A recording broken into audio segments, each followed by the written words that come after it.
Oh, John Kerry's Mideast peace talks have gone nowhere.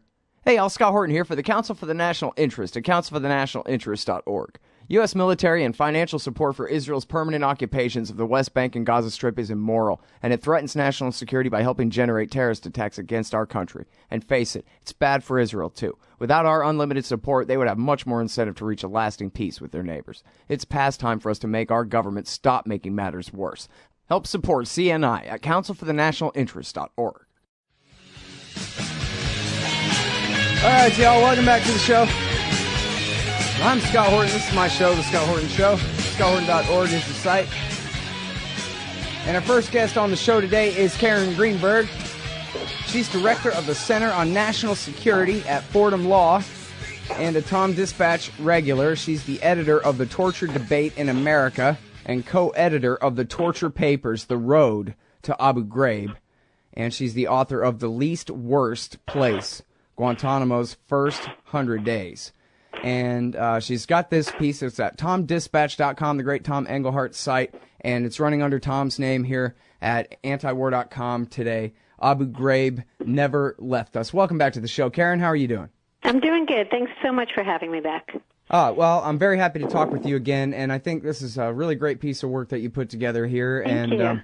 The occasion, I guess, is the closing of Abu Ghraib prison, and then, of course, the soon, perhaps, publication of the Senate's investigation, their torture report into Bush-era torture. And so what you've done here is great. I really hope people will go and look at it. Abu Ghraib never left us. And you go through chapter by chapter and take us back kind of down memory lane about how it was that the scandal unfolded, not just how the torture program was implemented, but how the public became aware of it. And it's really great for kind of revealing how it was that they got away with it, the way that it was revealed in bits and pieces, and the way that they spun each piece as it came out and whatever. It's really well done. So I guess take us back then to the spring of '04, if you could.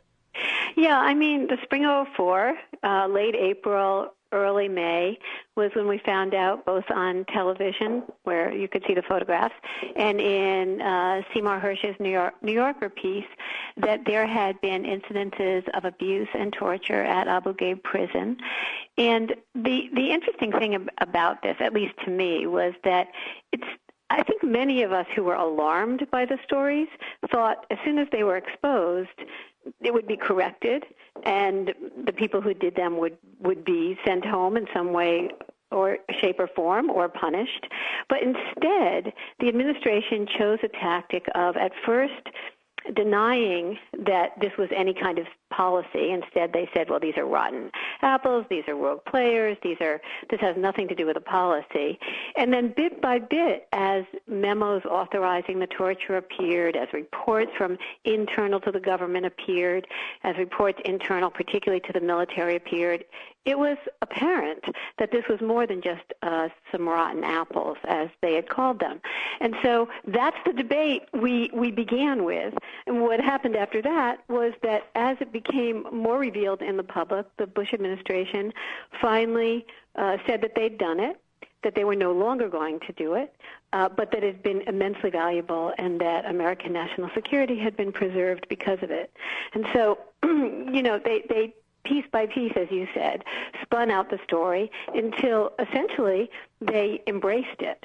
And that's where we stand today, in sort of a he said, she said about whether or not this is a policy that the United States wanted to have and whether or not it was good for the country. And I find that astounding. Yeah. Well, and it's funny because as clumsy as it all was for those of us who would never even consider accepting something like this as being tolerable whatsoever, it really worked so well on so many people. I mean, I remember listening to conservative talk radio out of San Antonio, which is a military town as much as any town in America is a military town. I mean, they got all branches represented down there. And it's conservative talk radio, and the story came out, and the consensus was absolutely not, because this is civilization, because this is the West, because we have a constitution, because we have a rule of law, and we would never torture, Right. and we would never accept as a society that anyone's going to get away with this for a minute. And then the next day, oh boy, it sure is good news to find out that it was just the night shift at this prison that got out of control here. And then, so that spun on for a while, but eventually they ended up adopting the policy, owning it, bragging about it, and saying yes, it's torture because we got to get them to tell us the truth no matter what it takes, but it's not torture because that would be a crime. It's just an enhanced interrogation and a bunch of jargon. And basically what they're saying was we were lying before when we said that we didn't tell the night shift to do that. We did tell the night shift to do that. And back when you would want to see, back when you were so angry about this that you would have wanted to see us punished about it, you know, and we blamed it on them, we were lying to you. And so that just is supposed to compound it. But what had happened by then, by the time they came clean, half the country had sided with them. Half the country had figured out whichever contradictory excuses had been put out there for them to glom onto, that when the Republicans torture people, it's okay. And so now you had to get the country to take it back when they had endorsed it, so much of the country to take it back. And by then, everybody skated scot-free. Here we are 10 years later talking about, isn't it funny the way they got away with torturing all these people and including to death, you know? Yeah, and there's one other wrinkle in it that I didn't really focus on in my piece, but that's important, which is that they've claimed, particularly recently, particularly during the Obama years, that even if they did it, even if it's questionable whether it worked, even though they say it worked, it was legal, that it was made legal by these opinions written in the Department of Justice and authorized in the summer of 2002. And one of the things about the Senate Select Intelligence Committee report may very well be to show that even what was authorized that was legal did not cover what was done. And I think that's one of the real problems with having it come out, that if you're going to take the stand that it's legal because these memos authorized it, then if things were done outside the parameters of what was authorized in the memos, then they're back into that space that they definitely do not want to be in, which is, was this possibly illegal? And this is a part of the debate that they've categorically refused to participate in by relying on these memos. Right.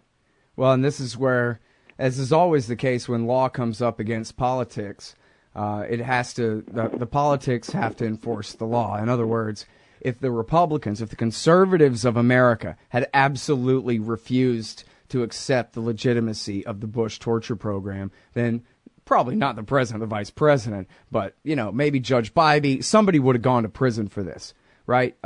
Maybe probably not Don Rumsfeld, but maybe Douglas Feith or Michael Haynes or some of the lawyers who did the advising. Somebody would have gotten in trouble. But somebody would have gotten in trouble, or but it takes maybe it takes that public pressure to say, like, no, there has to be accountability here, and it doesn't exist in America. Right, but it's interesting because there's this concept, of bystanders.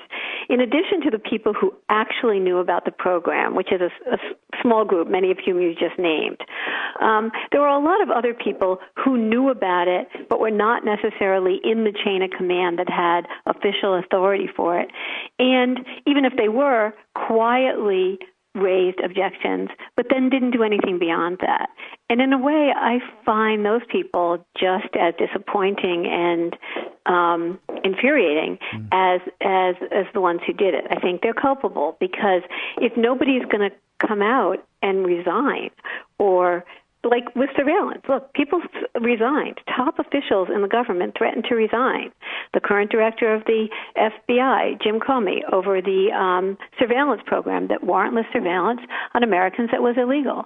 But no one did this in the torture context, and no one to this day has done it. Not even John McCain has been willing to lead a national protest against this. So I find that as mind-boggling as wanting to hold accountable the people who designed and implemented the program itself.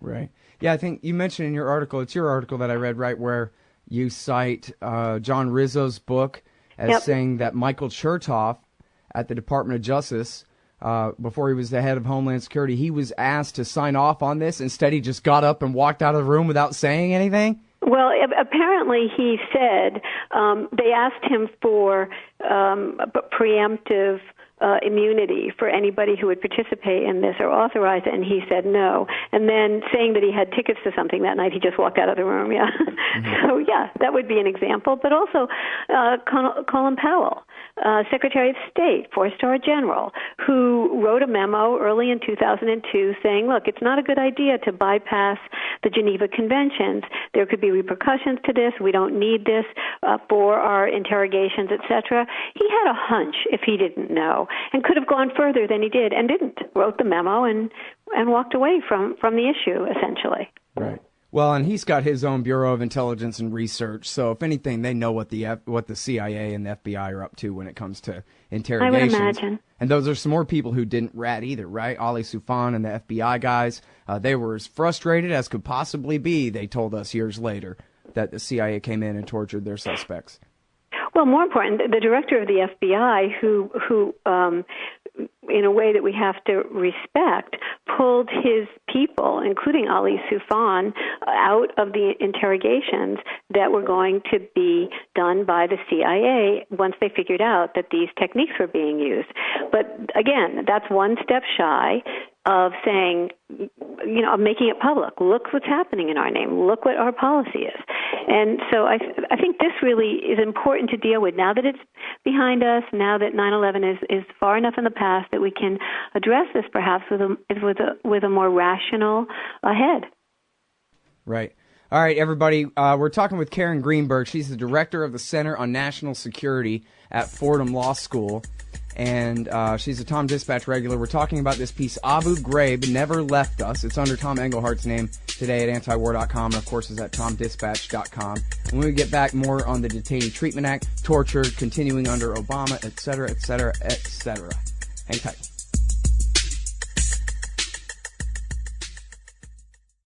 The military-industrial complex, the disastrous rise of misplaced power. Hey, y'all, Scott Horton here. I'd like for you to read this book, The War State by Michael Swanson.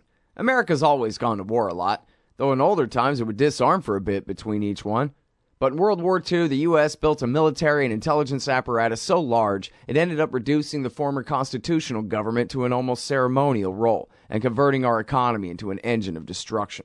In The War State, Michael Swanson does a great job telling the sordid history of the rise of this national security state, relying on important first-hand source material, but writing for you and me. Find out how Presidents Truman, Eisenhower, and Kennedy all alternately empowered and fought to control this imperial beast, and how the USA has gotten to where it is today, corrupt, bankrupt, soaked in blood, despised by the world. The War State by Michael Swanson, available at Amazon.com and at Audible.com. Or just click the logo in the right-hand margin at scotthorton.org. We should take nothing for granted. All right. Well, we're in the middle of a conversation here with Karen Greenberg. She is director of the Center on National Security at Fordham Law, and she's got this great piece at tomdispatch.com, Tom Engelhardt's site. It's called Abu Ghraib Never Left Us, and it's also running at antiwar.com today. And it's chapter by chapter, takes you through the evolution of the torture scandal in the George W. Bush years. And then, so one thing that you had mentioned, Karen, that I wanted to talk about or get back to was the Detainee Treatment Act of 2005. That was John McCain's bill. And the way I remember that happening, correct me if I'm wrong, was that he originally wanted it to apply to the CIA and to the military. And then Dick Cheney talked him into excluding the CIA. And saying, okay, just the military, and they must go back to, never mind what you've been told, you must now go back to the detainee, the manual. Right. I'm sorry, I forget the exact name of the manual off the top of my head. The Army Field. Right, the Army Field Manual, exactly. Thank you. I don't know why I couldn't find that word field in my brain. The Army Field Manual, but then they just amended the Army Field Manual, Appendix M, to allow temperature manipulation and sleep deprivation, and I guess I'm not altogether clear about the stress positions, but it seemed like the whole thing was just riddled with loopholes and it was, here put forward by, if anybody is anti-torture in the Senate, it was John McCain, at the time a victim of torture himself, as you said. Yeah, I mean, The Detainee Treatment Act essentially ended up as so much of this government conversation has, as a compromise. It was negotiated. The problem with something like torture, which is illegal under domestic law, under military law, and under international law, is that how do you negotiate a space of something that's illegal? But for political reasons, as you suggest, they did, and to this day we still have. The question is the CIA, do you want to distinguish between the military and the CIA? And if you do that, is it for purposes of making the military accountable but keeping the CIA in a relatively law-free zone?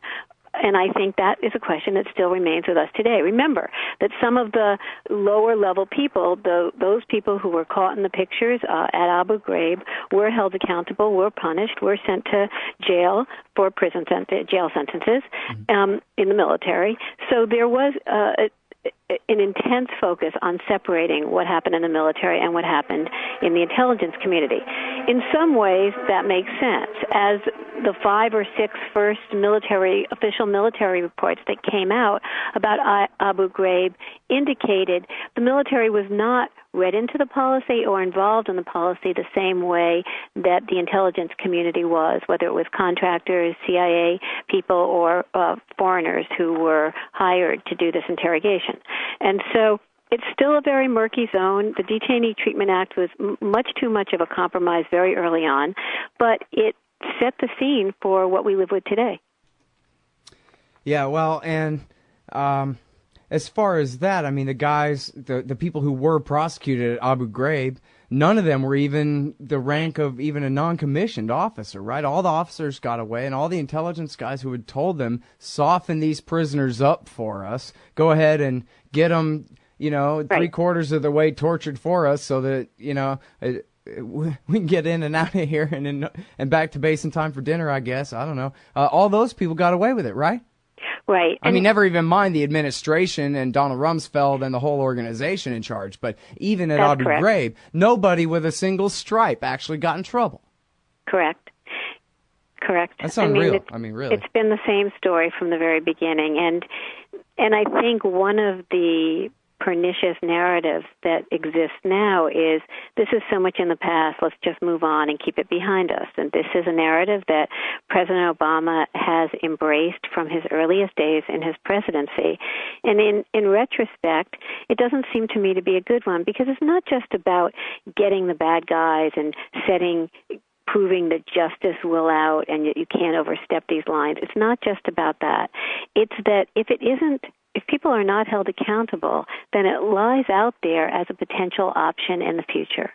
And it's dangerous to think that national security needs to hinge on this technique.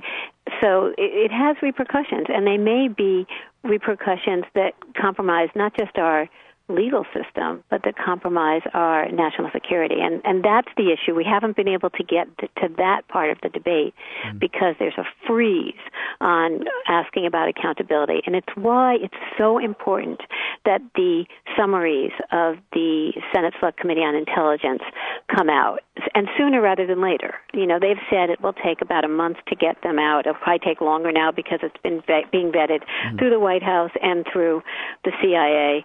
But it's very important that we see that report, that we understand the conversations that went on internal to the intelligence community and the CIA, internal to the government in a larger way, and how this actually happened and where we stand on this issue right now.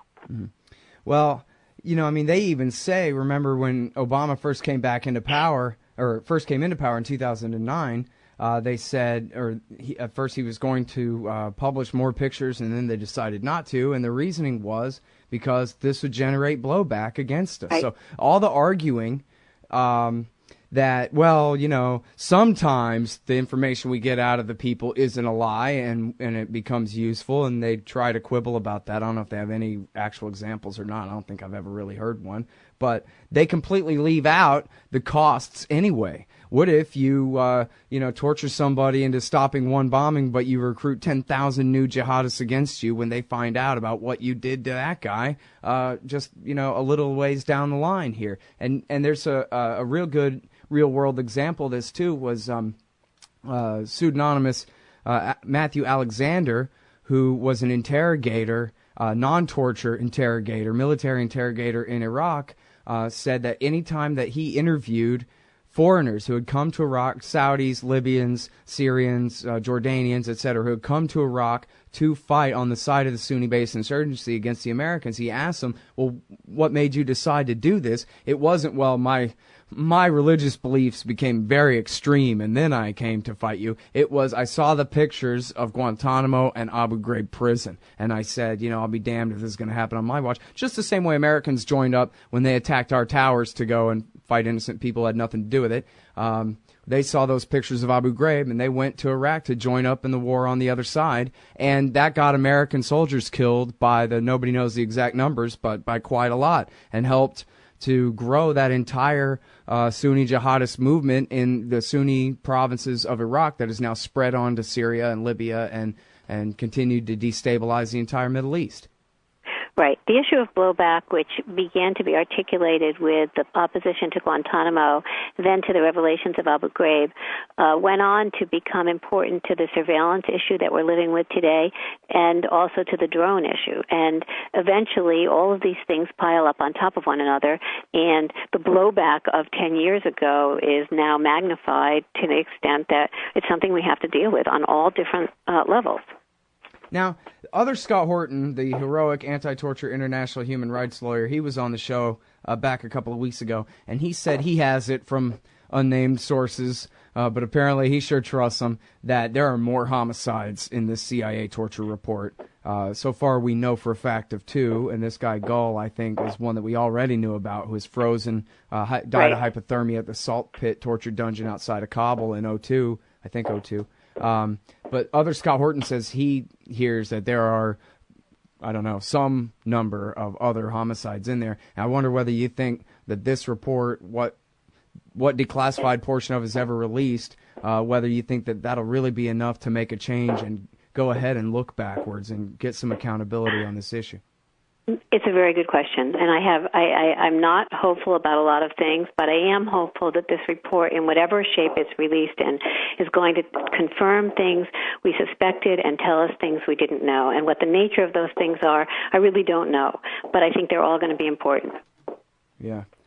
Well, and now, so what about, and I'm sorry, there's so little time left, but what about Scahill's work?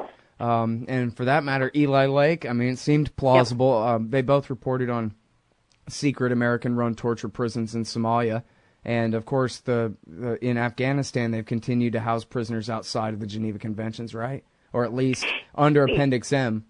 This is a very hard thing to get our heads around, particularly the Somalia allegations, because of the stance that the Obama administration has taken about what they don't do and ending the torture policy, which I think was a legitimate ban. I think that the president genuinely believed that. And so I find it so hard to square that with the reports we've had from Scott and others on what's apparently going on in our name around the world. And again, we just don't know enough to know what happened. All right, everybody, that is Karen Greenberg. She's at TomDispatch.com. Thank you so much for your time, Karen. Thank you so much, Scott. And you can find her piece again today, y'all, at antiwar.com. We'll be right back with David Rode on Ukraine right after this.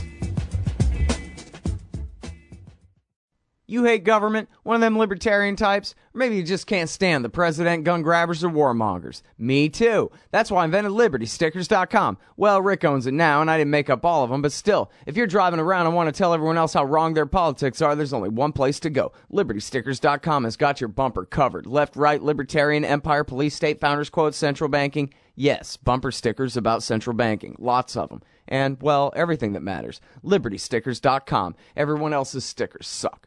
Hey y'all, Scott Horton here for Braswell Business Communication Services at FusePowder.com. Braswell Communications can provide a credentialed media presence for your company at industry conferences and trade shows, as well as support services and consultation for publishing, editorial and technical writing, business-to-business and marketing communications, research, and information campaigns. Braswell also does website development and complete web content maintenance to include voiceover audio and copywriting. Strengthen your business. FusePowder.com.